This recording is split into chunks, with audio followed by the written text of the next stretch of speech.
Hey, hello out there, Zoom friends. Welcome to another Full Dome Forum brought to you by Dome Fest West. I'm going to go ahead and throw to Kate, amazing host for today's conversation on securing resources for your full dome vision. Kate, go ahead and come on camera. And everybody, while Kate kicks us off here, feel free to drop your location in the chat. We love to see where everyone's coming from. Thank you, the cows. I will tell them good job. But Kate, take it away. Thank you, Ryan, and good morning, everyone. Thanks for jumping in here and joining us from wherever you are on the planet.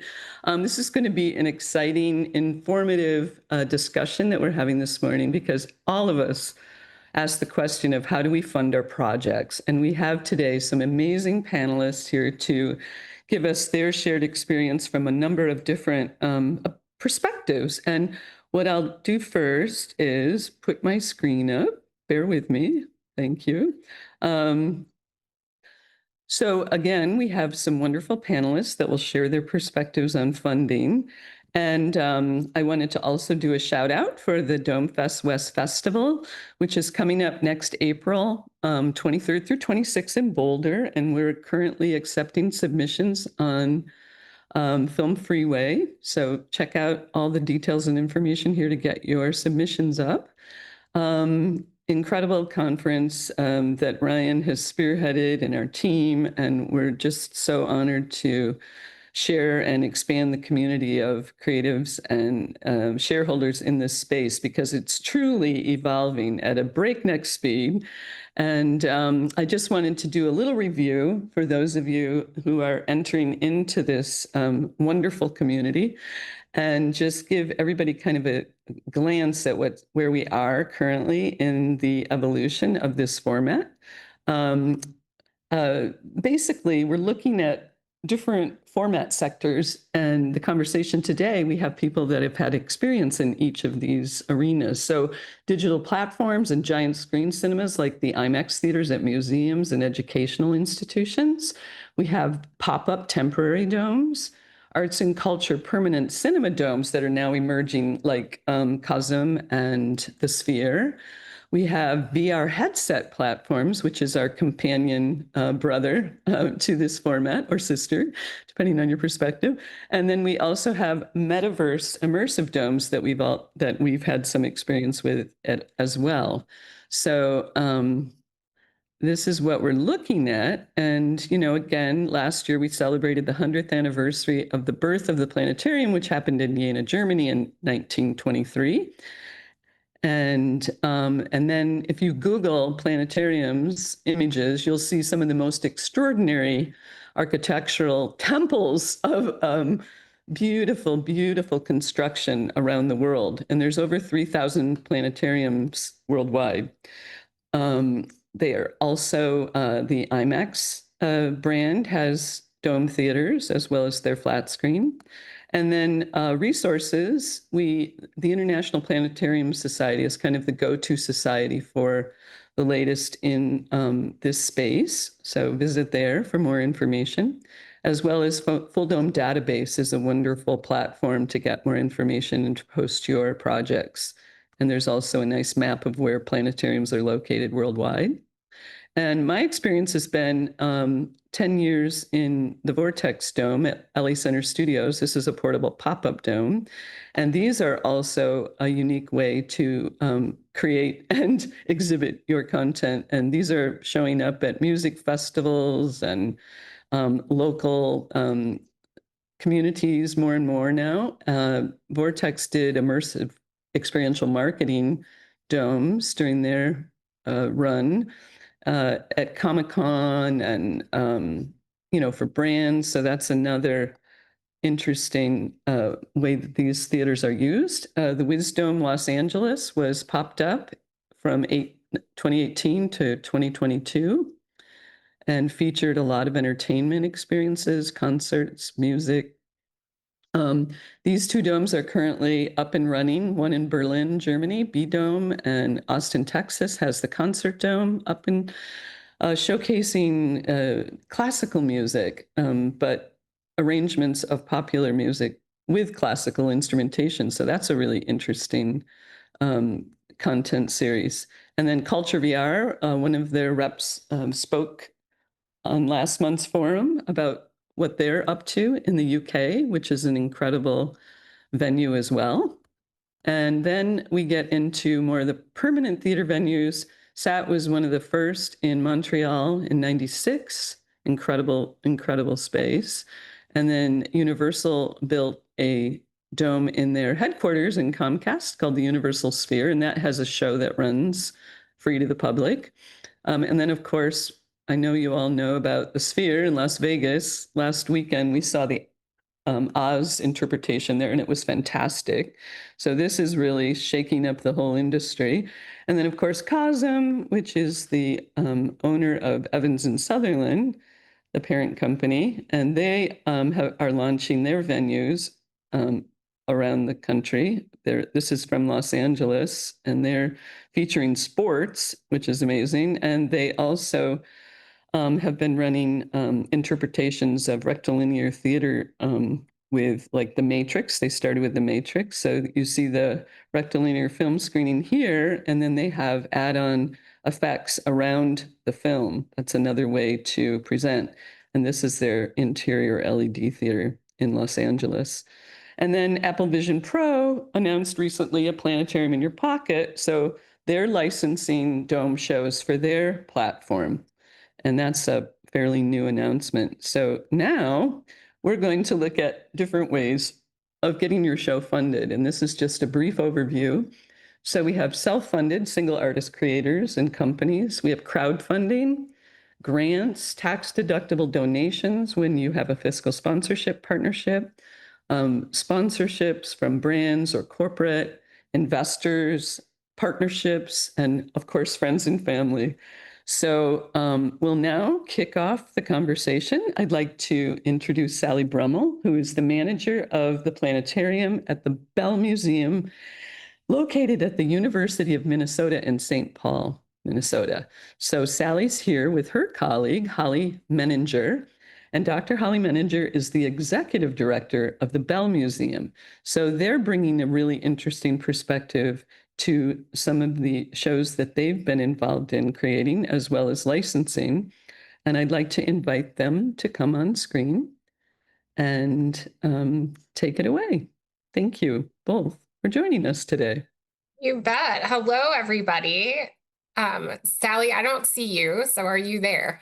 There we go. Oh, we're seeing your screen first.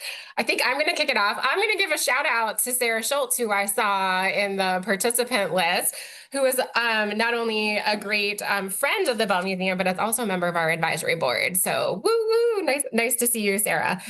So for context for everyone, the Bell Museum is Minnesota's state natural history museum and planetarium and part of the University of Minnesota. And in 2018, we opened a brand new public museum, complete with a state-of-the-art digital planetarium featuring a seamless dome. And so really, this is the largest public planetarium in the upper Midwest. And so for our remarks and the conversation today, I want to sort of both convey that we are bringing our unique perspective as both a content producer, as well as a venue and a host to other people's creative content. The thing about the Bell in particular is that we're really committed to high quality, immersive experiences with crisp visuals and compelling stories. That's what we want to feature in our dome. Oops, I don't know. There you go, Sally. Yeah. And so our schedule, our regular lineup that we have for the public features both live interactive presentations. Those are produced in-house by our team and most often delivered by our student staff and our planetarium educators. But we also regularly feature in that daily schedule our Fulldome films. And those are either content that we lease or, for the topic of today's discussion, content that we co-produce. So I think Sally is going to give an overview to set the stage of what those productions have been. And then we're going to jump into our strategy for funding those productions. Take it away, Sally. All right, great. Thank you. Yes, so we've done countless numbers of productions of our live shows, which we really think is key. We know the audience loves having that personal connection with our students, our educators, staff, et cetera. And we have a great in-house team that does those. And so I definitely want to make sure to acknowledge that that is a huge part of what the people coming in and sitting in our seats every day really enjoy. But today we're focusing on the recorded productions we've done. So our first one was when we opened in 2018, Minnesota in the Cosmos. And we actually we worked with NSC Creative for the audio and visual production. I think there's someone from NSC in the audience there. So that initially was going to be our opening show for the people who came to the planetarium. And then obviously with a Minnesota focus, it's not the greatest for wide distribution, but the planetariums around the state have it, like Sarah, and I saw Ken Murphy in the audience too. And so we're really glad to be able to provide this for them. And then over the years, we've secured funding really in all different ways for our shows. The two that we have out now that we are offering at no license fee are Mysteries of Your Brain, which came out in 2020. And that was mostly like a private philanthropy funded show, working with some academic departments here at the university. And we can kind of get into more what those partnerships look like later. But so that's one aspect. And then our other available show right now is Mars, the Ultimate Voyage, which was funded by a NASA Team 2 grant. And so these were both, we worked with the Moorhead Planetarium and Science Center to do the visual and audio production for those. And then our latest, which has been making the circuit at Fulldome festivals, and we're just on the cusp of being able to distribute it for a license fee, is our latest, our beloved Secrets from a Forest, led by Jim Brandenburg. So that's our lineup of shows that we have to date, and they have all come to be in just completely different ways, and it's all ties back to priorities that we have as a museum and our fundraising strategy. So I think Holly's going to talk a little bit more about how that connects. Great. All right. I think we can probably stop sharing the screen. Yeah. Oh, there we go. I'll get to that in a minute. Well, okay. Perfect. Let me get back to the planetarium and then awesome. You can talk. So we, as we were preparing to open to the public, as an institution, we wanted to really think through what our strategy and approach was going to be for Fulldome production, and particularly about how are we going to fund that? What is the cadence of that? And how does that fit into, how do our original productions fit into the schema of all the other great content that's out there? So we did some internal work and analysis to really examine the state of Fulldome production, the availability and quality of content on the market, and the feasibility of producing our own shows versus leasing those shows. And so that set the stage for our strategy moving forward. And we made some decisions. So we decided that we would not support an internal production team. We couldn't afford that, to have people full-time on staff to do that work. But instead, we would really seek production partnerships. And Sally alluded to some of those, like we had with Moorhead Planetarium and Science Center, like we had with Ravenwood Studios, who we produced Secrets from a Forest with. We would, for our own in-house staff on the planetarium team, I should also give a shout out. Tad, I see you. Tad LaCourcier is here from our planetarium team. And so we've really invested in our staff in the areas of storytelling and interpretation and visual development. A key thing here is the choices we would make about the stories we would choose to produce and we would tell are stories that we were really uniquely positioned to do. And so we think a lot about our context as a museum and planetarium based at a university, a major research university where we have access to really great content. We are also an institution. I should say the Bell Museum is over 150 years old, and we have long had this really tight connection to to art, nature, and science, and telling stories in that vein. And then we also wanted to, that part of that unique positionality is about our partnerships with a number of creative teams who I've mentioned, with the focus of really pushing the envelope on what we could do. And so we also recognized in doing that analysis that our original planetarium productions would not recoup the cost of the production. So I want to be really clear about that. And so our moving forward, we would really seek external funds to support that work. And I'll talk about some of the nature of that in just a moment. And then finally, it set that analysis for us and that work we did, and really it's business planning for our planetarium. We set the cadence for how often we would be able to produce these original productions. And so we have a schedule of new shows that we produce every 2 to 3 years. So Sally mentioned our first one, Minnesota and the Cosmos, in 2018. Mysteries of Your Brain came out in 2020. Mars, The Ultimate Voyage came out in 2022. Secrets from the Forest came out in 2024. And we're looking ahead. Here's a preview. We're working with the same team as Secrets on a new show that'll debut in fall 2026. From a fundraising perspective, our planetarium productions are embedded within our larger museum business strategy. And so that's part of my job, right, is to manage that budget. And so when we look at we try to maintain a varied source of museum revenues. So we have earned income through ticket sales. We lean into philanthropy. We go for extramural grants, and then we also receive some state and university support. And so our fundraising approach for planetarium productions has also been diversified, much like our larger museum budget. And so maybe I'll just talk a little bit about kind of mini case studies. So Mysteries of Your Brain really is a story about helping us understand our human brains, how our brains are different from animal brains, and that we can change our brains. It's an educational film. It's geared at a middle school audience.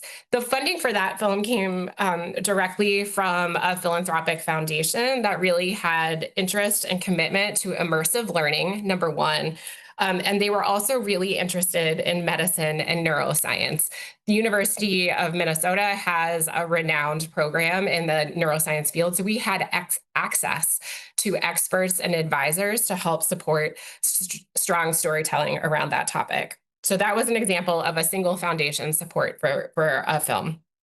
Mars, The Ultimate Voyage, as Sally mentioned, was funded by a NASA Team 2 award. So Team 2 stands, I know we have some European colleagues here. Team 2 stands for Teams Engaging Affiliated Museums and Informal Institutions. We applied for this grant for a call for proposals that were about engaging public audiences in Moon to Mars proposals. Sally, I think we can stop sharing the screen, at least for right now, just so people can see our faces. There we go. Thank you. Secrets from a Forest represented, so that's an extramural grant, I should say, the Mars show. Secrets from a Forest was really special for lots of reasons, but it represented our first foray into seeking multiple philanthropic donors for a project.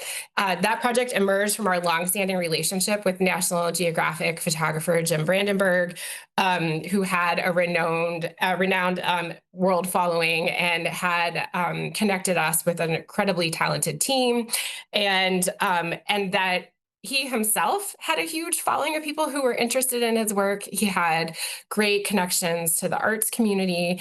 And so we were able to fundraise for that show with a number of individuals and foundations who were interested in supporting the big ideas of that show.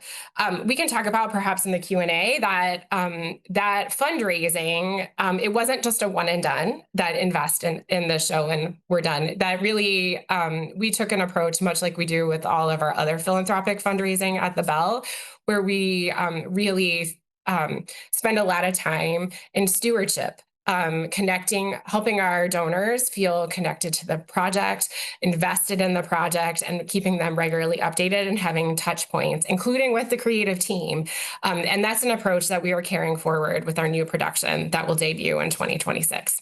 I think I'll stop there. Oh, wait, let me say one more thing regarding those. So we talked about single funders, extramural grants, the kind of cultivating a team of individuals and foundations who wanted to invest in the show.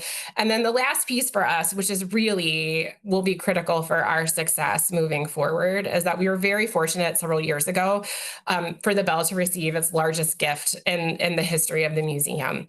That endowed our planetarium, and the spinoff of those funds annually does provide us with a regular source of funding that we can then invest in and apply to future productions. And so that will be something that's going to be incredibly helpful for us moving forward. I'll stop there.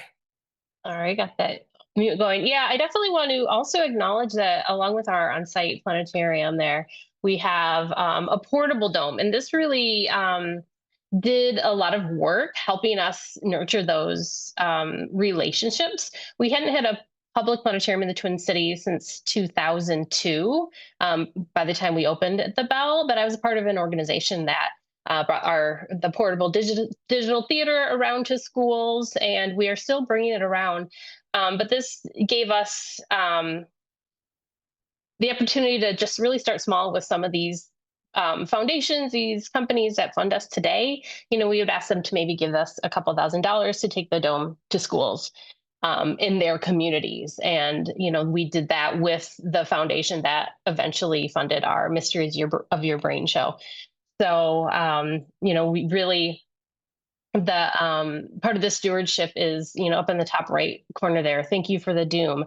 Thank you notes from the kids, those class fills of kids who sit in our portable dome, and we request that the teachers have them make thank you notes, and then our funders get those, and they really are able to see the impact there. So even small things like that really, really go a long way for maintaining those relationships to have funding.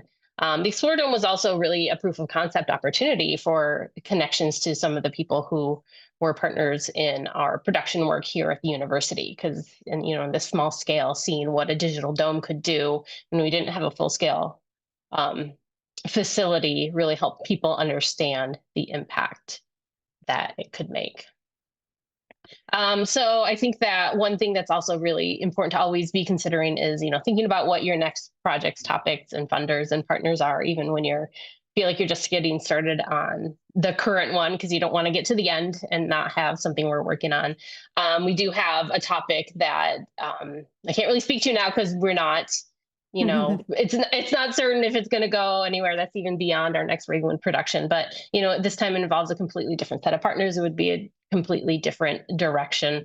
So, always keeping our ears and eyes open and just making connections anywhere we can, because sometimes we have the people who are coming to us that want to make the shows with us. So I think that the partnerships along the years have really been the key to get these very wide sources of funding for our production.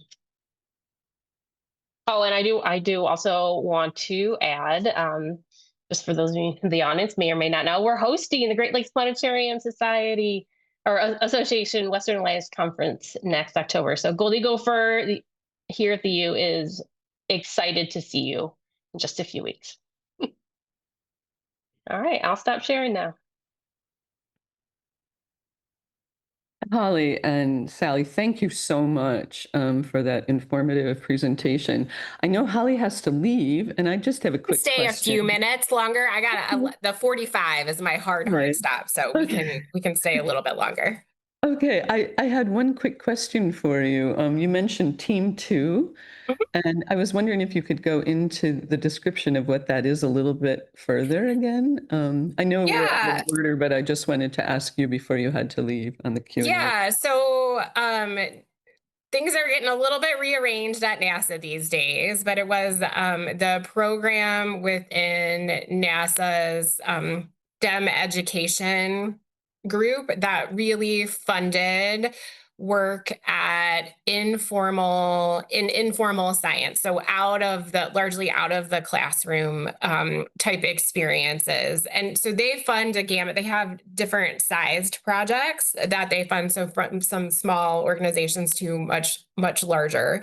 I believe at the time when we received our grant, it was around $890,000 over, Sally, 4 years? 4 years. Not only did we pitch that we were going to make this film about what the long distance space travel is to Mars, but we had to embed within that project a study of like, we included a study of who are planetarium audiences, that we so did a more comprehensive study of that. We had to include connections with a larger network beyond just the Bell Museum. And so we partnered with regional planetarium associations to both help with the evaluation of the show and the distribution.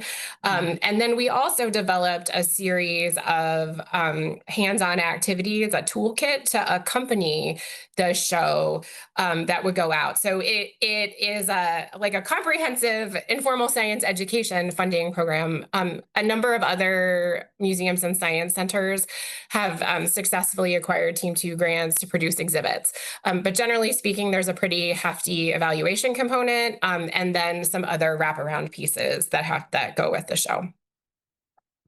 Terrific. Thank you. Thank you very much for that. We will be doing a Q&A at the end of everyone's presentation as well, but I wanted just to honor Holly for participating today, and Sally, thank you so much. And Holly, have a beautiful rest of your day when you have to. Thank you. Thank you. And again, the Q&A, please put your questions in the Q&A box, and we'll get back to those at the end of the presentations. And now next up, we have Maciej Ligowski, who is an incredible dome producer out of Warsaw, Poland. One of my favorite dome shows, in addition to Secrets of the Forest, which I love so much. Whoops, sorry, I'm trying to get this system figured out here. Forgive me here. There we go. He has a company called Creative Planet, and a show that they recently did was called The Stellars, which is just fantastic. So without further ado, I would love to ask Maciej to come to the platform. Thank you for being here with us today. Hello, everybody. It's my pleasure and honor to be here. So honestly, I just called yesterday Ryan asking if I'm the right person for this panel, because I wasn't able to raise even 1 penny till today. We're 100% self-funded. But after discussion, I just decided to share my path and the way we did it, and the way we were able to self-fund our productions, and how it all started, because the beginnings were not so great, and even now it's there's many ups and downs. So that's the demanding environment, and so we have to be very conscious of what we're doing. All right, I'll just try if that works. All right, so I started the company in 2013 with the clear vision. I want to produce full dome shows, and that wasn't my first show. My first show was produced within the Copernicus Science Center when I happened to work, and that was called Dream to Fly. But I decided to go, my own path at some point, and wanted to start producing the shows. But yeah, of course, the question came: how do I finance my production? And I didn't have the funding at all.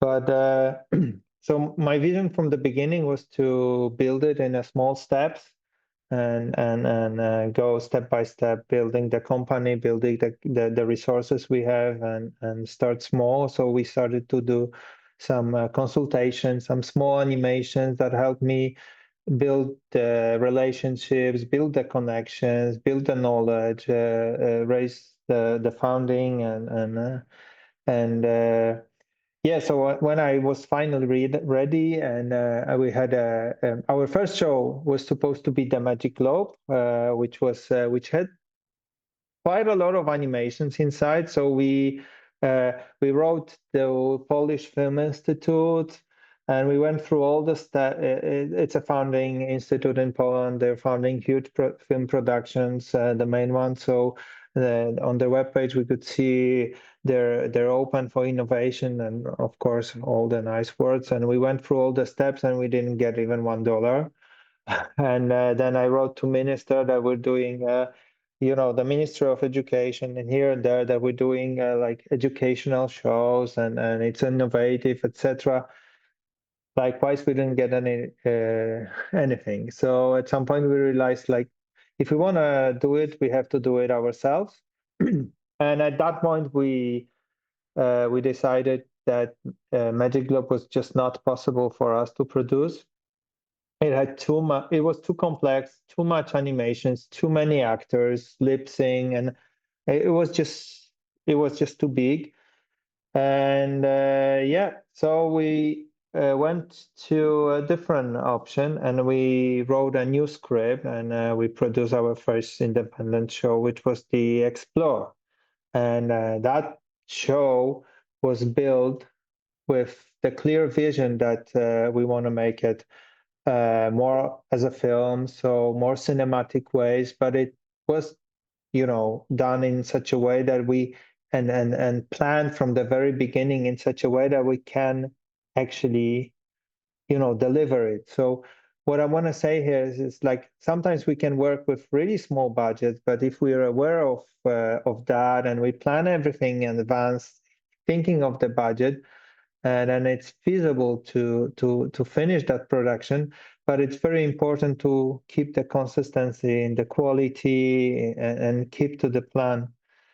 Yeah, so after the premiere was very successful of Explore. It was in 2017, I guess. And then we decided to go back to Magic Globe, which was my dream to produce. I really wanted to produce that show.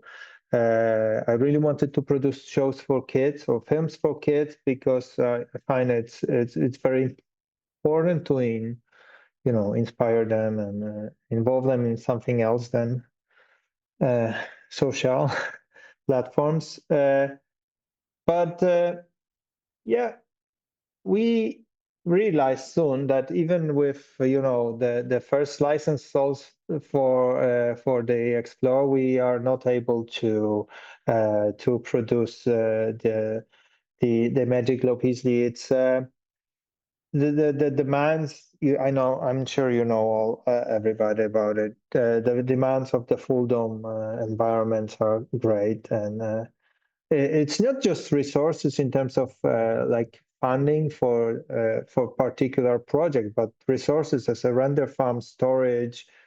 There's all sort of things we need to have to create Fulldome film, which is much more demanding than regular flat screen movies.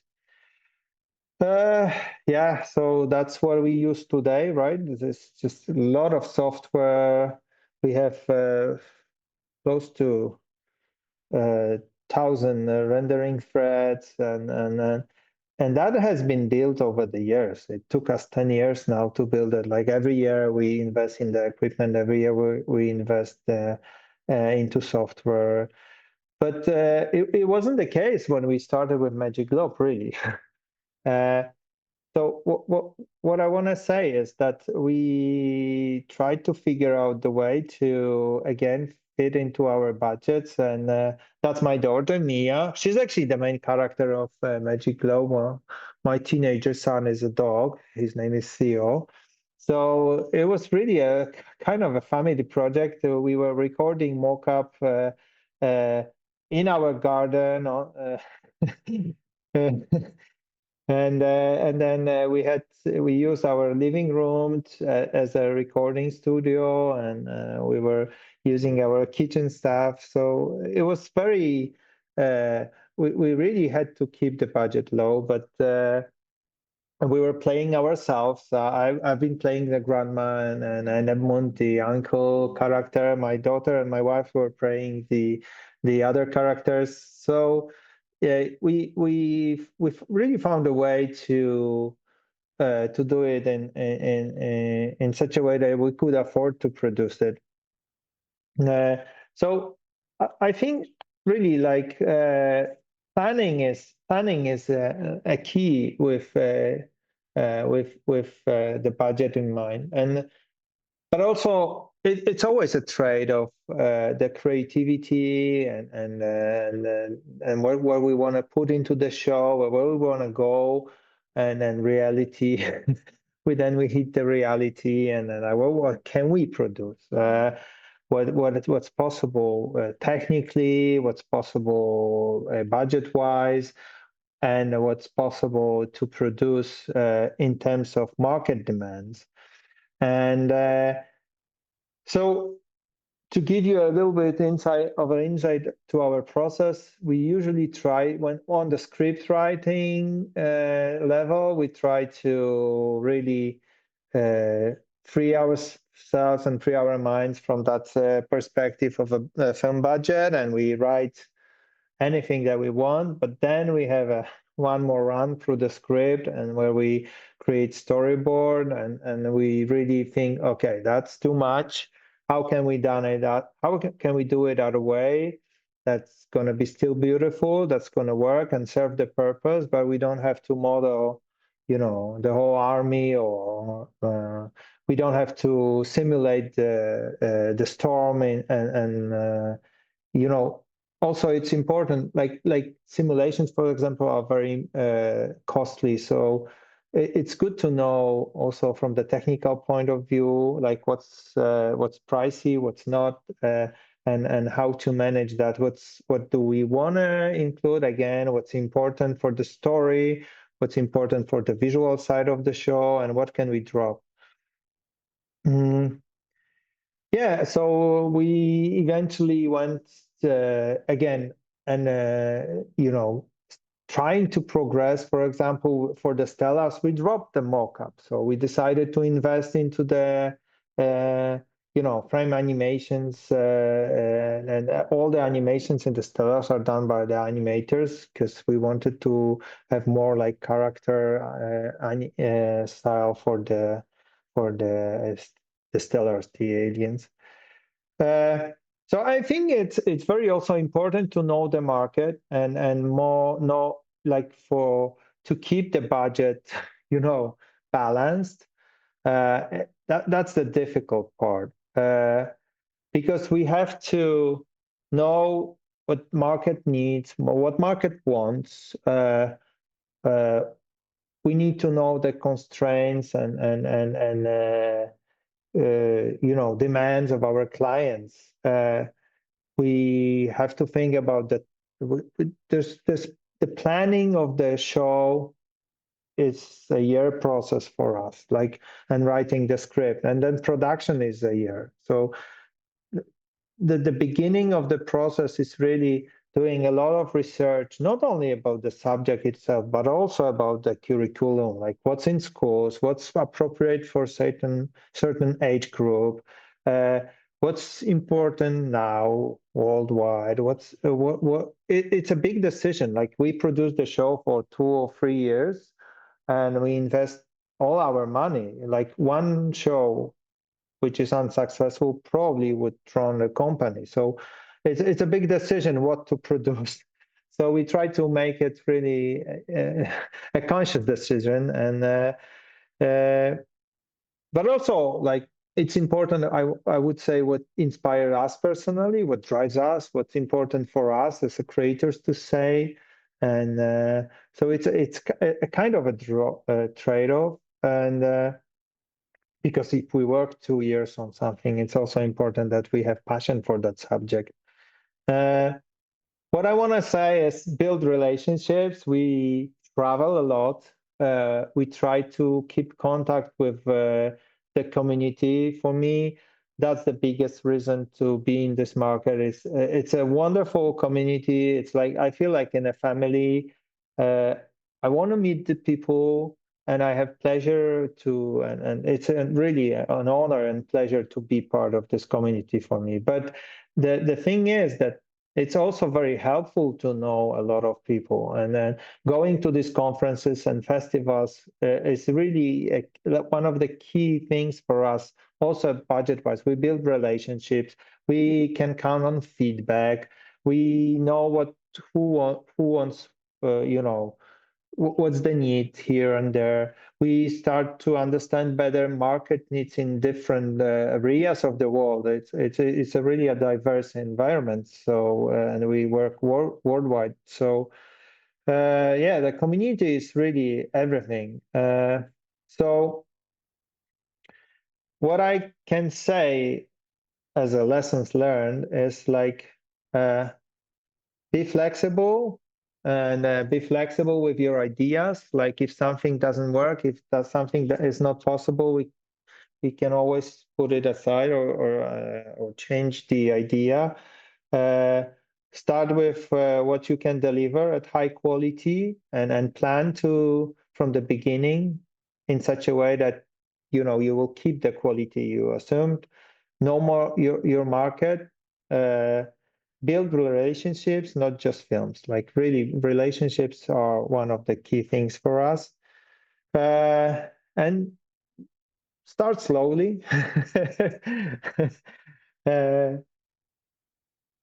Yes, I think that's it. And that's our lovely team. And have fun. Maybe that's the last one. Have fun. And thank you. Maciej, thank you so much. I echo your comments about community building, and this sector and this community is so wonderful because it truly is international. And I've met all these panelists at events, and I want to emphasize that going to festivals and going to these conferences like GLIPA, and next week we're attending the Giant Screen Cinema Association.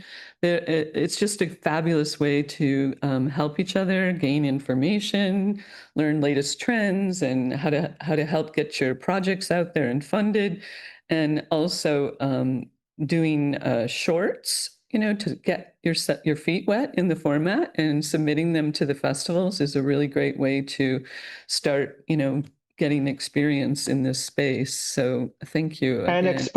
And exposure, right? Exactly. So thank you for your presentation. And next up, I'm going to do my best to toggle here. And I'd like to introduce Ed Lantz, who was my great mentor into this space. And let me just click on this. Start from current slide, right? Here we go. So Ed Lantz is the CEO and founder of Vortex Immersion Media. He's also one of the co-founders of the Dome Fest West and a board member. And Ed brings a diverse experience and background in the format because he used to build planetariums for Evans and Sutherland. And I will let him tell you more. So thank you, Ed. Please step to the platform here. Thanks for the intro, Kate. And I actually worked for Spitz for eight years, and started out working in a planetarium in Cocoa, Florida, writing code, and then moved on. And I guess I'm a bit of a generalist because out of necessity. And so this is a great topic. It's an important topic, and it's funny because I told Kate, well, I don't think, I'm the best person for this, like Maciej. And then I started thinking about it, and it's like, well, actually, all of these items that Kate had mentioned, I guess I have actually experience in all these areas. So a bit of a generalist. So I thought I'd go through them. I think, one thing to keep in mind here is that, of course, there's a lot more to producing than just raising money. You need a compelling narrative. As Maciej said, you need to target a market that, if you're trying to make enough money from your film to produce the next one, or maybe to pay the rent, it's good to cast a wide enough net to sell enough tickets or enough license agreements. Production outsource versus in-house. We've seen examples of both. Workshopping, you need a dome to make a dome show, ideally. So it's important to work with a local dome if you don't have one of your own. If you're gonna, get an investor, particularly, you need a business model. And, if you're doing educational or positive impact programming, you need a strategy for that. Marketing, exhibition, distribution strategy. So these are all important things here. But I'll just dive into these one at a time with some case studies. Self-funded film. We were fortunate to run across artist James Hood. And, James, he had albums out. He was drummer from the Pretenders. And he was doing some very beautiful music with this hong drum. And he said he wanted to have more of a visual impact with his, to go with his music. So we brought him into the Vortex Dome, workshopped a show called Ceremony, which led to Mesmerica, and really just resonated really well with him, because he's like, look, I don't want to preach philosophies, ideologies. I just want to open hearts and open minds and take people into these more transcendent states through my music and through the art. So that led to the founding of Worlds, working with James over the years. And we have a new show coming up, sneak peek at that. Another example is crowdfunding.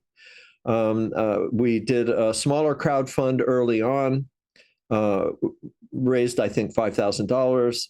And then for sort of a pet project show that we're doing with some friends of ours, Michael and Jana, who are very accomplished sound healing kind of performers, as well as musicians. They with the Tibetan bowls, they do these kinds of sound baths, if you will. So they wanted to, create a dome show. So we brought in Brianna Amori, who is an animator, and just with a single animator, produced this show. But we had to fundraise to help Brianna out. And so we actually hired a crowdfunding consultant. If anybody's interested, I can refer you, who was very affordable and worked on a percent of the revenue raised.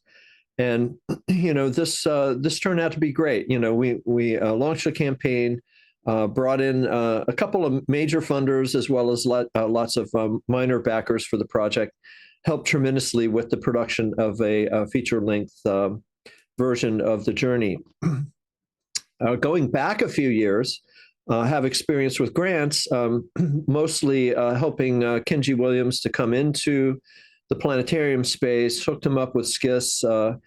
He wanted to create a show with his music, which he'd already produced, that would open people's hearts with regards to the Earth and how beautiful the Earth is. Bella Gaia, Beautiful Earth, is his show. And I helped him write his first grant to NASA. And this will tell you, how grants work sometimes. He worked it hard. Our first proposal was rejected, or not accepted, I should say. But Kenji kept at it, and he performed at NASA events. I think he did 13 different events where he performed live when NASA was out, at a festival or at an event, showcasing what they do. On the fourth try with his proposal, he was awarded $500K for Bella Guy, which was awesome. So you got to keep at it with those grants. You know, you may not get funded the first time. That doesn't mean, you know, that it wasn't worthy. They get a lot of, there's a lot of competition for that money. So another is tax deductible donations. And Kate reminded me, I didn't put it up here, but we had a $50,000 donation for a ballet called Blue Apple with an 83-year-old at the time ballet choreographer, Stefan Winter. And that was one of several tax-deductible fiscal sponsorships that Kate actually did through her nonprofit C3 Center for Conscious Creativity. Actually, Dome Fest West was we fiscally sponsored as well, C3 sponsored, as well as the Artist Collective, Jenny Ogden, Passion Musical. So the way that works is very simple. Small registration fee. The project goes up on the C3 website, so you can link to it. Money is brought actually into, it passes through C3, they take a small fee and then grant that out. The one requirement there is that your project needs to be aligned with the stated purpose of the nonprofit. So in this case, it was. So another touch point here, another funding methodology is sponsorships. And, you know, over the years, worked with many, many brands on many different sorts of productions. The few of them featured here, NBC Universal, we got to write or co-write a script for Constantine experience at Comic-Con, which was great fun. Loved it. We had an animation team. It was a breakneck. I think they gave us 6 weeks to produce this thing. It was ridiculous, but the Adult Swim, this is the Meatwad Dome. That was very cool. Some of you have probably seen that experience. And it was a group in the UK we handpicked because their style of animation was very consistent with Adult Swim. And I think NSC was helped out with that as well in Leicester, the National Space Center. So we hooked them all together, and that was a cool project. Microsoft Xbox Connect, we did 2 domes, 2 separate Super Bowls for them. You know, the thing that you'll run into here, though, it's maybe not going to be the show you want to produce. It's going to be the show that the brand wants you to produce. There are cases, Pepsi, the Voodoo Fest Dome, Pepsi said, look, just use our brand colors in a subtle way. We'll have, you know, people with Pepsi t-shirts welcoming people into the dome. But the show, you have complete creative control of the show. That was David Gardner, I believe, produced that show with a bunch of different artists. So, you know, it happens sometimes that you do get creative control. Another case study here is Vortex Immersion, my company, investor financing. And we proposed to build a series of domes and dome shows. And that actually, you know, it took a lot. Like we had first had this portfolio of all these projects we'd done over the years. That was very helpful. We had a couple million a year in revenue, which was also very helpful. They want to see your balance sheet. You know, investors look at your financial performance. Do you have the chops to manage this? So we built up a bigger management team than we had been operating under. And a lot of those people came in either for equity or deferred compensation. And we put together a business plan and we negotiated a $25 million merger.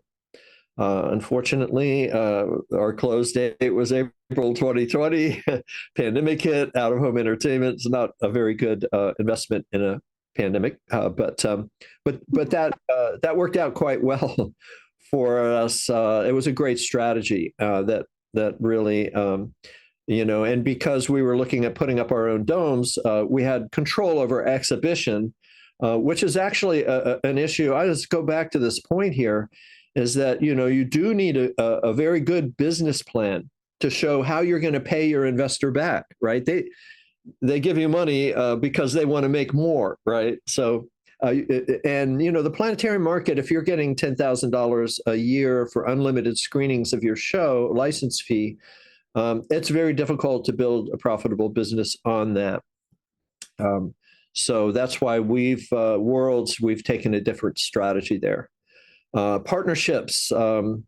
There's some great examples of this out there. I haven't been as active as others in this space, but a really good example to look at is the National Parks Adventure. McGillivray Freeman produced this, and look at the resonant partners that they pulled in: REI, Sierra Club, Expedia and Subaru. It all has to do with travel, right? So there's also the Giant Dome Theater Consortium, which pools together money from multiple theaters to produce shows.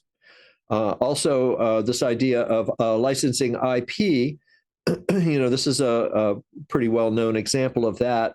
With Big Bird from Sesame Street, you can go out and license characters, you can license music, other IP. You probably have some restrictions on how you can use that and might have to have approvals on your creative. But that's a great way to produce a show that sells. Finally, you have friends and family. I thought this was interesting that friends and family, these are top funding sources for startups. Personal savings and credit is number one by far. Big surprise. Friends and family next. And then you have venture capital, which are the investors who want to see a 10x return if they can. Angel investors are a great category here because they're usually less than 5 million and might fall into this category. Of course, you have bank loans or crowdfunding as well. So, the key thing here is don't take more money from your family members than they can afford to lose, I would say. So anyway, and finally, my last point is if you have projects in process, make sure you talk about them. And just to give you an example of that, these are my projects in process. We're working on a Route 66 immersive experience. We've been approved by the Route 66 Centennial Commission formed by Congress. They want to see this happen, and they've endorsed the project. We have a project with David Arkenstone, a 6-time Grammy-winning musician called Luminarius, and we're looking to put up a dome park in Santa Monica and a larger domeplex in Phoenix. So there you go. I'm plugging my projects. So anyway, it's good to see so many friends and colleagues on this call. Thanks for showing up, and feel free to contact me offline if you have any questions or want to chat or want to fund one of my projects, maybe. Back to you, Kate. Okay, I just said thank you so much, Ed, for your presentation and your comments about being persistent, about going back for grants even if you get turned down is a beautiful setup for our next speaker, Ruth Coalson. And let me pull Ruth's slide up. Sorry. I was trying to make it much more elegant in my transition here. Ruth is a friend who I also met in the international circles that we all travel in. Ruth is an independent consultant and executive producer based in the UK, and she specializes in full dome VR and AR sectors. And Ruth has been one of the most supportive folks that I've met in helping artists get funding. So I'm so pleased that she was able to join us today. And Ruth, please take it away. Thank you so much, Kate. Wonderful to be here. I'm just going to share my screen here. So I'll tell you a little bit about myself and a little bit of background. Thank you so much for the introduction. Let me just So this is me. So I've been in the Fulldome industry for about 20 years now. And I'm going to talk today about the funding I've done over the last 5 years. And it's not all just for domes. Some of it's for VR. Some of it I've done tech villages, esports I work in, animation, gaming markets. So I thought it'd be good. And because I'm here in the UK, a lot of funding is quite different. And I've been very lucky, as I say, in the last 5 years, I've had funding from a lot of different um, funders from Innovate UK. They're the ones that funded Festoon software, for those that know about that and have used that. The British Council, we've got the Arts Council here, Global Screen Fund, Heritage Lottery. Got a huge list here. We've been very lucky at Unity funded Story Futures. So these are some of the funders that I've been successful with getting money for, as I say, a variety of different projects. So what I thought I'd share is some of my experience. And when I work with people on funding, I can come in several different ways. Sometimes I do a funding strategy and source of funding depending on what the project is and what the industry is. Other times I'll source it and write the whole funding application from scratch and sort of work with the CEOs of the business. Other times I'll come in later on in the project and just look over applications, come back with some advice, some tweaks, etc., and just help people refine it.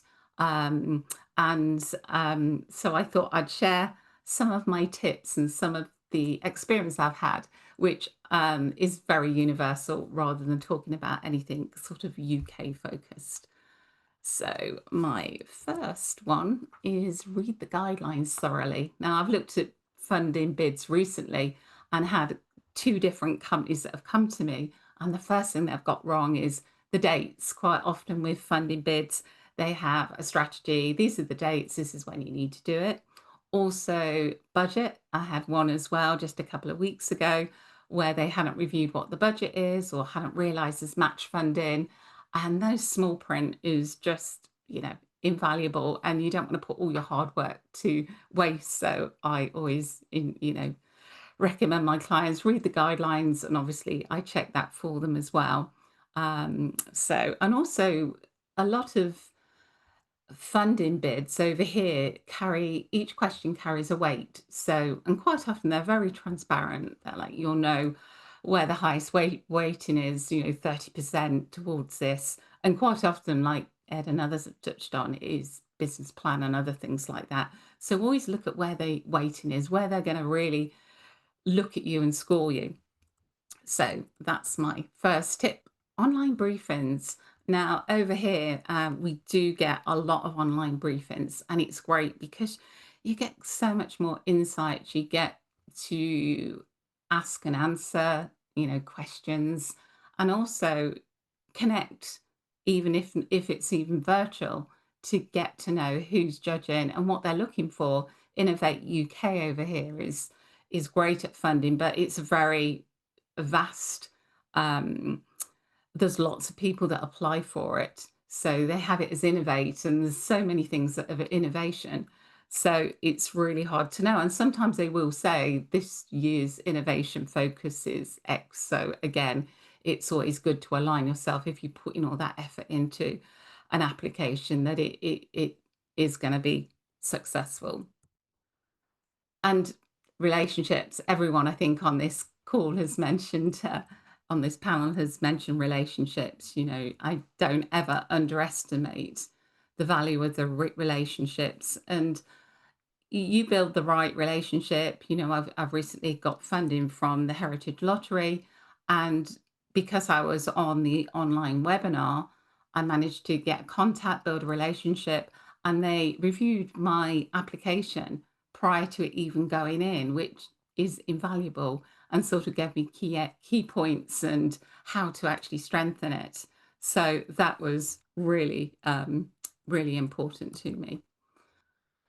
Make your writing concise, and this always makes me smile that there's a couple of funders here in the UK, and when I go on their briefings, there's one of them that says, the assessor's prayer, oh Lord, send me a good one.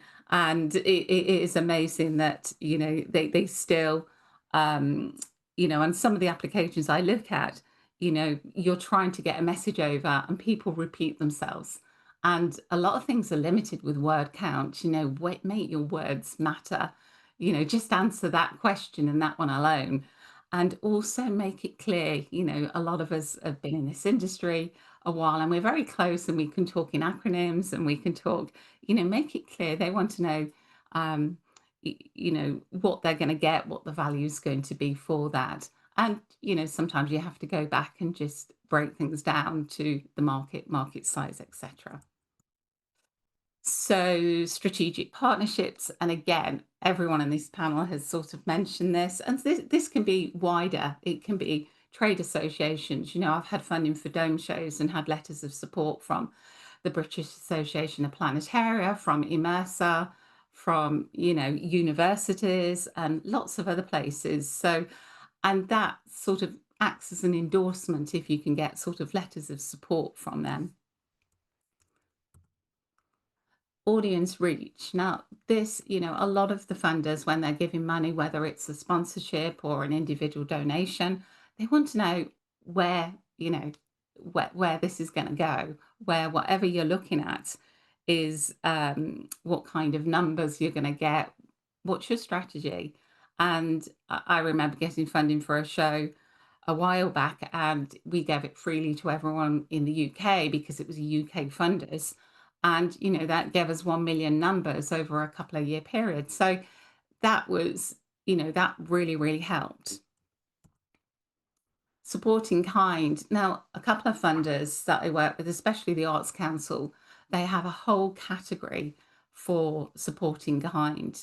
And that can be from someone giving you a recording studio to use, borrowing their equipment if you don't have a scope of VR headsets or whatever it is that you need.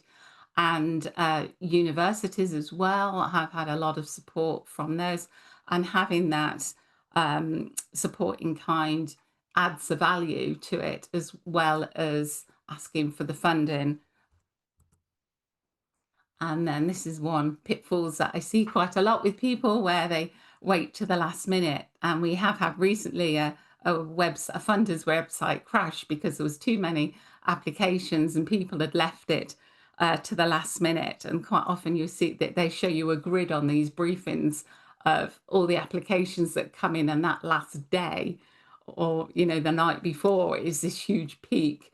And it's good as when you put all your efforts, etc., to do that, is to, I always try and submit at least a week early, if not before, for technical issues, for giving you some headspace to review it. So a couple of people have mentioned it is a journey. Keep trying. Ed mentioned this, and it's true. And a couple of funders I've worked with, they do say generally the first time people fail, and the second time or the third time sometimes that you are going to get more successful. And they do give feedback. And I'm amazed that a lot of people, when they fail with a certain fund, they offer interviews, they offer written feedback as well. Use that feedback and sort of, build that back into your application. So I hope that gives, a little bit of an overview. And I must mention one of the things before I hand back to Kate. I ask all the funders, what's the most common failure? And some of it is not asking for enough. People do undervalue, and they obviously want fair pay, etc., or putting in too much money. So they're very much hot and quite often on that. And I've had a client I've been working with recently, and they actually came back to say, look, I would up the project cost on that. You need someone more senior for something more experienced. So do apply, do bear that in mind and keep applying, and best of luck with your funding. So I'll hand back to Kate now. I'll stop sharing my screen, and I hope that was really helpful for everybody. Ruth, I love that comment. don't ask for too little. That's fabulous. That's an uplifting way to end the conversation. Thank you, thank you, thank you. And to Maciej and Sally and Ed, thank you for sharing, and Holly, thank you so much for sharing your background experience and wisdom in around this topic. And the mystery of money, right? And before we go into more Q&A from our listeners, and please post your questions in the Q&A box. There have been many answered already, which I've checked out, that are fantastic. I just wanted to ask each of you, if you wouldn't mind, just sharing a brief kind of perspective on where you think this industry is headed, and not just the industry, but from your perspectives, where you see like this format evolving over the next 5 years, let's say. I'm very curious about that, and then we can drill down into some more detailed questions that folks might want to post. If anyone would like to start from their point of view, it would be great to hear from you all. Well, Kate and other panelists can pop on. Being here in Los Angeles, Hollywood, right? So many people had come through our Vortex Dome and go, "Oh my God, this is the future of cinema." And directors, producers, and even studio VPs and all like that. Disney, Universal, I mean, anyone you could think of. And it's like, great. Well, write us a check and we'll build a dome for you or whatever, and or make a film for you. But then it's like, oh no, the studio would never fund that. They want hundreds of screens to show this in. Well, it's interesting that you have one Sphere Theater in Vegas now producing what, Wizard of Oz. It was, of course, adapted from the film. $80 million budget for that film adaptation. So I think what's happening is now the format is being discovered by the bigger public, and planetariums have, I've been to a planetarium when I was a kid, like that. They haven't always had like this image of news, exciting, wow, this is the coolest thing, right? I think that's shifting now. And I do think you'll see more and more arts and entertainment domes. You'll see better and better business models for producers, because really an excellent show that sells more tickets ought to receive, the producer of that show ought to receive more back instead of just a flat fee for unlimited screenings, right? Which is kind of a current business model, not in the giant screen cinemas. They do operate on a gate share.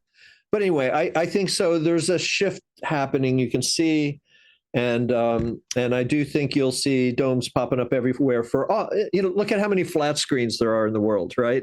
They're everywhere. I think domes are going to become ubiquitous like that. Anyone else? Future vision. I think from my perspective, I'm finding some of the funding, and especially for domes, they want more ambition. They want live, exactly what Ed said, interactive. I've been working with some different mocap as well within domes, and I think it's probably some of the things that have been done, sort of years ago. But interactivity, especially with Unity, having that live element as well. I work with a lot of artists that perform within the dome, and I think there's going to be a lot more on that. And away from your educational content, more of the arts. I'm doing a lot within the well-being space as well, and I find funders' focuses change, and there is quite a lot with the mental health and the well-being. So I hope that answers your question, Kate. Thank you.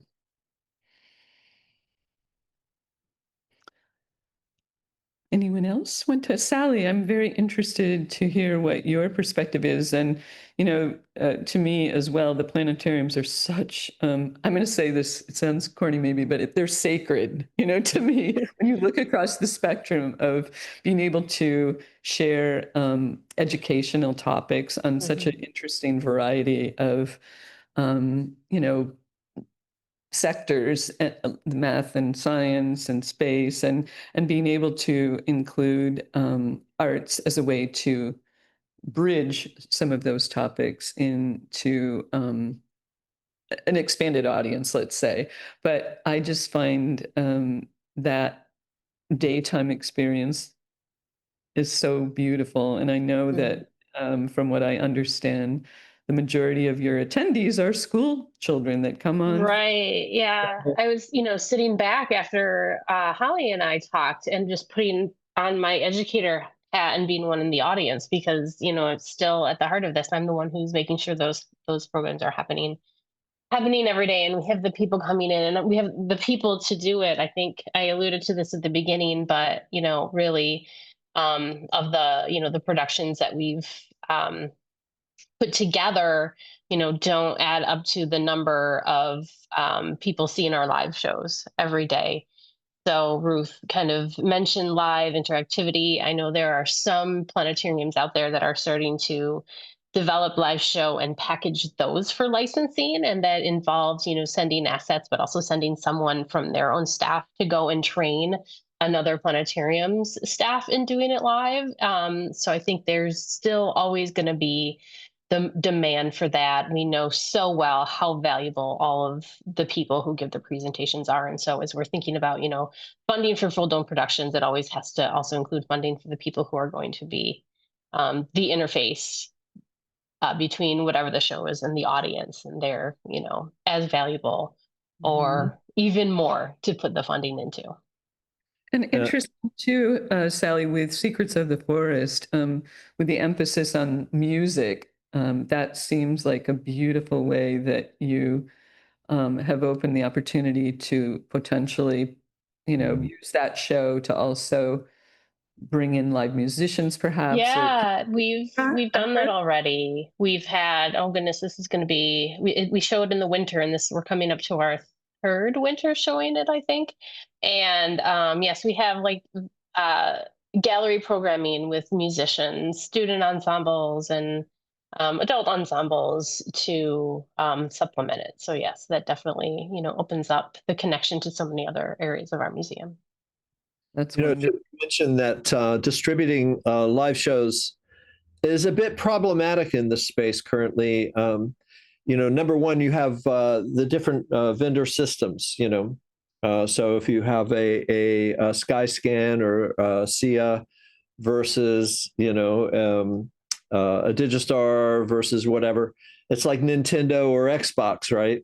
And so if you have to stack up queues and execute them, or whatever. That now what is cool is you can plug in through NDI now, you can plug in a laptop at a separate server and run a live show and just have the planetarium system or whatever remap those frames that are being put out by your server. That works. But then you also have the issue of lighting, of live sound reinforcement and other things that you really want in a live theater performance. So, each theater is unique, and so the one thing theaters can do well is take Dome Master frames and push a button and play a movie. So I think that's why a film distribution has really been the popular way to get shows out there. But I would love to see more standardization or theater design, architectural design. Keeping live presentations in mind with lighting and other features like that. And that seems like it falls a bit under the International Planetarium Society purview in a way, right? Wouldn't it be to help advance some of these technical roadblocks, so to speak? But I also wanted to mention that Maciej did a wonderful, with the Stellars, even if it's a cinema play, a show that is cinema-centric, there's moments in the film where the audience responds to the screen, the characters on the screen, which was so innovative and really lovely and makes that show so much fun too. So, Maciej, do you have any thoughts you want to share about that? Yeah, that was very clever. Yeah, thank you. Thank you. I appreciate. So, well, I think really that to me the dome is the future of the cinema, because it's just I many times think about this little clip when people saw the train first time in the cinema going forward, they were hiding, they were afraid, and now with years passing, we got so used to the flat screen that maybe it doesn't make such an impression, and we try to make movies and figure out what hasn't been shown yet, because the technology is somehow not that inspirational anymore, or it doesn't make such an impact as a dome. And a dome is just so much more impactful on all the senses, and we can try to do interaction. We can try to do various things, like we can make people sick. We can make people cry. We can make people think they moved to other spaces, other worlds. So I strongly believe in the dome. That's a beautiful environment. Yeah, but yeah, it has its own challenges as well, right? Distribution, content protection, standardization, and distribution models, licensing models. There's whole bunch of things we have to take care of. And then somebody wrote in the comments that the content is a key, and it's a ball that I think, from my perspective, we have to roll this ball up step by step. So, if we want to have more people in the theater, we need better content. But if we want to make better content, we need to have funds for that. And if we want to have funds for that, we need to sell more licenses, and it's a circle, right? So I've been trying to push that for last 10 years, to make better content, which is more appealing to the kids. And as many times in my presentations, I tend to say that, they're used to Netflix quality, and they're used to games, AAA games, and that's their point of reference. So we have to keep up with the world outside, which is many times challenging because the budgets are lower and the environment is more demanding. Nevertheless, we have the power of the immersion, and I love it. Thank you. Thank you. I'm looking at the Q&A box here, and Kelly Francis just posted hi Kelly, posted a question about, are there particular tech, hardware, software providers funding more full dome endeavors like others? Would any of the speakers care to share insights about companies who offer in-kind support or funding sponsorship for dome shows? Has anyone had experience with a tech company?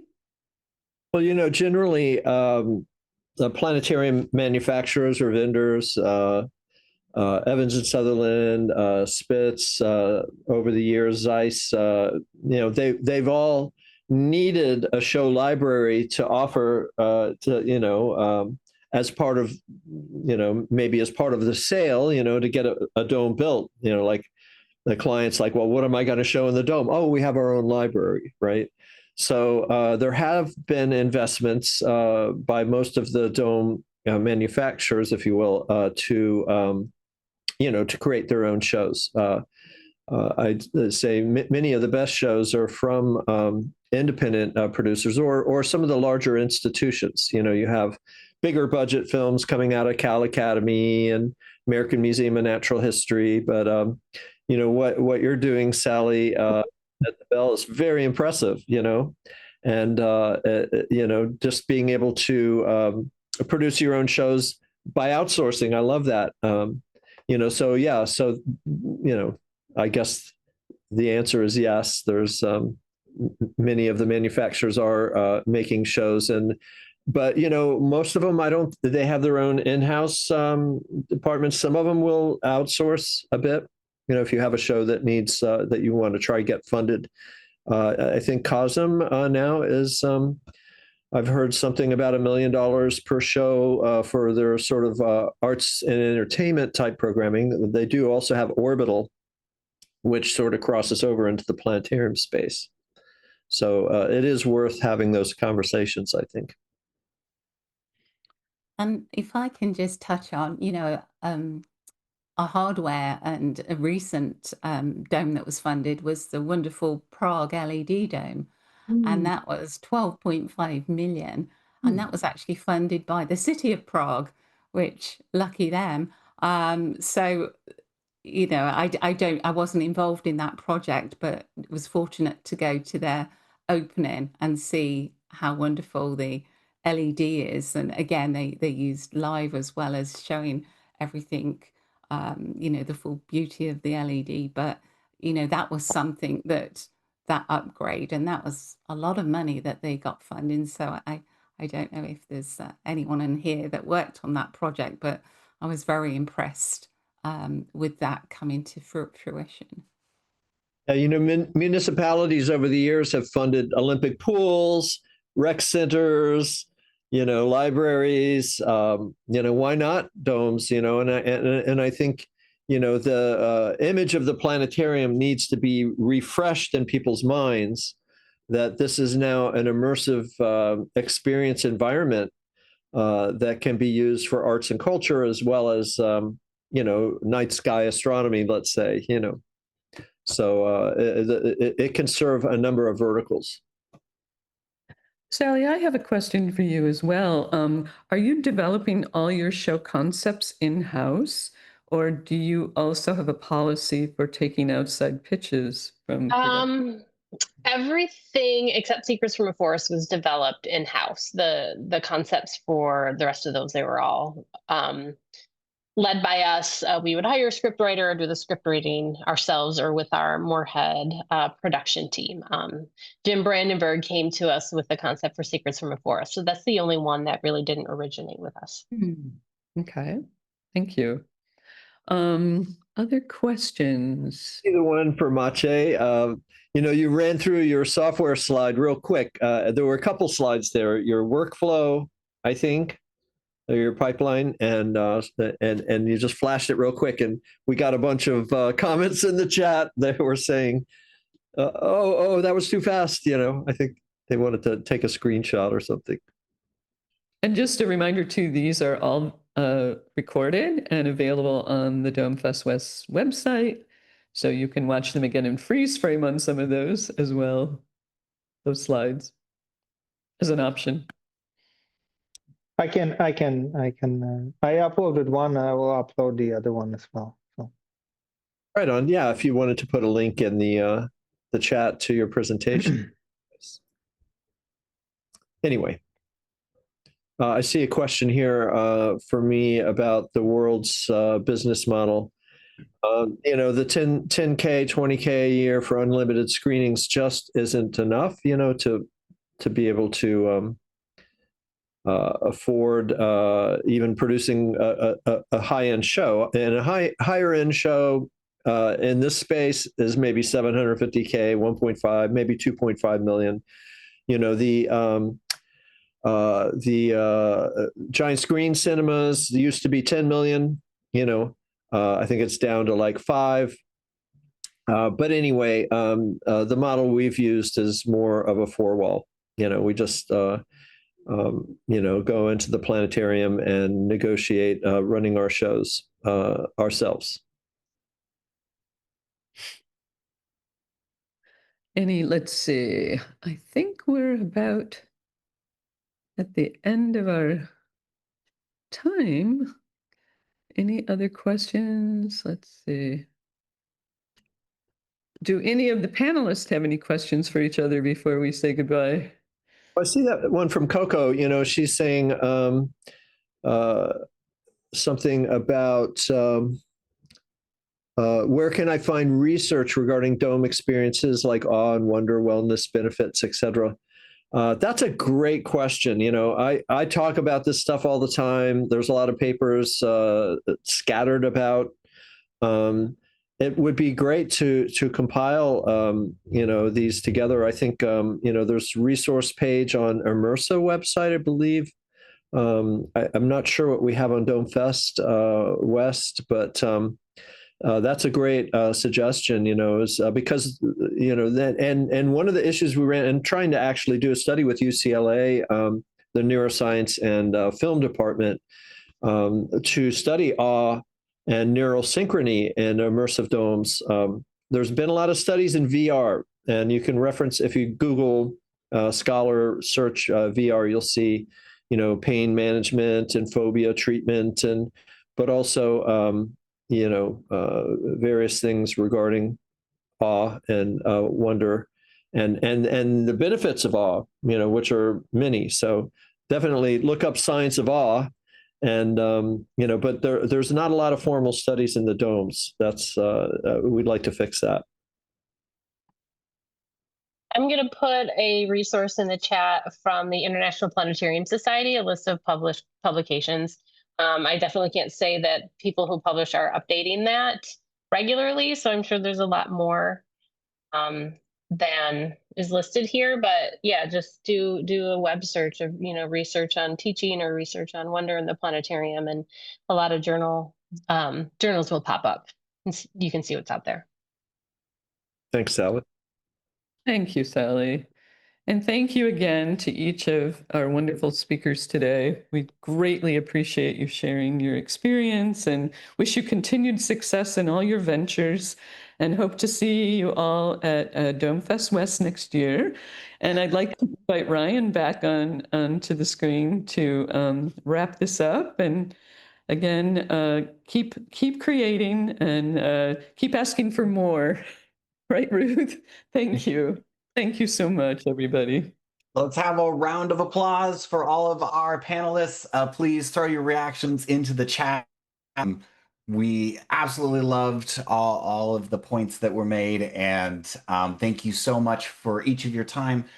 As Kate did mention, a copy of this conversation will be available on YouTube at youtube.com. Just search Domefest West. Our channel is at Domefest West. And that will be up in the next couple days. We do have an update on our next forum, which was scheduled for October 8th. Found out that there is actually a much bigger conversation happening around LED screens in domes that will by Immersa and the GSCA. And so Domefest is very excited to postpone our conversation to go ahead and promote theirs. We'll have other information about that important conversation that spans a number of different large institutional bodies that work within this space. So very cool things there. That date will be coming soon, but yes, we are postponing our October 9th forum. And with that, we say thank you so much for attending. We will see you again in a couple months. And if you want more information, of course, go to Domefest West. Other than that, thank you again to our panelists. Take care, everyone. Hey, everyone. Thank you. Bye, everyone.